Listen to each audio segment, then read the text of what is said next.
Vamos agora sobre os fiéis católicos na perspectiva do Código de Direito Canônico, né, dos artigos aí parágrafo 204 e 223.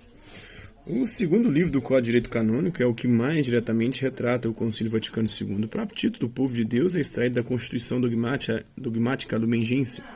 Muitos cânones praticamente nada mais são que a transcrição do documento conciliar. A grande novidade, além de todo o conteúdo, é a inversão da elaboração do tema. Não se inicia mais, como se fazia no passado, de cima, mas de baixo para cima. Na base estão os fiéis e entre estes os leigos ocupam, pelo menos numericamente, o primeiro lugar. Todo este livro pode ser sintetizado à luz de um duplo princípio fundamental. Primeiro, a comunhão eclesial e segundo, a exigência da funcionalidade pastoral.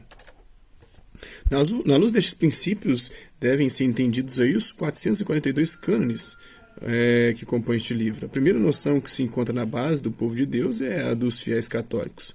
O código a exprime com a palavra Christi Fidelis, os fiéis cristãos.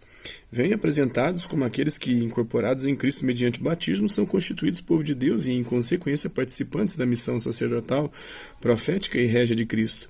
Assim são chamados a exercer a missão que Deus confiou à sua igreja neste mundo. Alguém está em plena comunhão com a igreja católica quando está integrado em Cristo por meio do tríplice vínculo, da profissão da mesma fé, dos sacramentos e do governo eclesiástico. Os cânones de 204 e 205. Na verdade, aqui, os fiéis católicos estão no 204 e 223. O batismo recebido na igreja católica está na base dessa nova situação. Contudo, o código alarga também para os catecúmenos a mesma noção de fiéis. Eles já estão, de modo particular, ligados à igreja, por isso já são por ela tidos como filhos, assumidos debaixo de seu amor e de seus cuidados, segundo o cânone 206. O cânon. Antes de entrar na determinação das normas particulares, o código distingue os fiéis em ministros sacros, que chama de clérigos, e os demais, que são os leigos. Outra realidade que compreende também tanto clérigos como leigos é constituída pela profissão dos concílios evangélicos. Trata-se de uma situação especial na igreja que não pertence à estrutura hierárquica, mas à sua vida e santidade. São as pessoas consagradas, segundo o cânon 207. Os cânones 208 a 223 estabelecem a Carta dos Direitos e Deveres dos Fiéis. Inicialmente se previa, ao lado do Código, a publicação de uma lei fundamental da Igreja, ser uma espécie de constituição da Igreja, a semelhança das constituições que caracterizam os Estados modernos, chamados por isso constitucionais. Faz neste sentido um amplo estudo e se elaborou um anteprojeto que foi enviado para consulta a todos os bispos do mundo. Após muitas tergiversações, em 1980 ficou decidido que não se publicaria nenhuma lei fundamental, mas que as suas normas seriam incorporadas ao Código de Direito Canônico. Esta é, pois, a origem dos 16 cânones sobre os direitos e deveres fundamentais comuns a todos os fiéis. A noção básica é a igualdade, resulta do próprio desenvolvimento da noção do povo de Deus e da condição batismal tão característico do Concílio Vaticano II. O cânon 208 traduz a doutrina conciliar, estabelecendo que entre todos os fiéis existe uma verdadeira igualdade na dignidade no agir, e que, por meio desta igualdade, todos cooperam na edificação do corpo de Cristo de acordo com a condição e as tarefas de cada um. Proclama-se, em outras palavras, uma igual dignidade, liberdade e responsabilidade de todos os fiéis. Daí fluem os demais direitos fundamentais do fiel. Trata-se, pois, de um dos elementos mais importantes do atual direito canônico.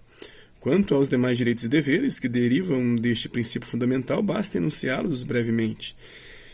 A comunhão com os pastores da igreja, de modo especial com a igreja particular ou a diocese, levar uma vida santa e colaborar no crescimento e santificação da igreja, colaborar na ação missionária da igreja, relacionar-se com os próprios pastores, obedecer-lhes e poder manifestar-lhes as próprias necessidades, desejos e pensamentos acerca da situação da igreja, participar nos bens espirituais da igreja, tais como a palavra de Deus e os sacramentos, participar no culto de acordo com o próprio rito e viver uma espiritualidade própria, fundar livremente associações com fins caritativos ou religiosos, exercer pessoalmente algum postulado, receber educação e instrução cristã, dedicar-se à pesquisa teológica e publicar os resultados da mesma, escolher livremente o próprio estado de vida, ter boa fama e ser respeitado em sua intimidade pessoal, reivindicar os próprios direitos e ser julgado de acordo com as normas do processo e não ser punido a não ser de acordo com a lei, colaborar na manutenção material da igreja, promover a justiça e socorrer os pobres, ter presente no exercício dos próprios direitos o bem comum da igreja e os direitos dos outros.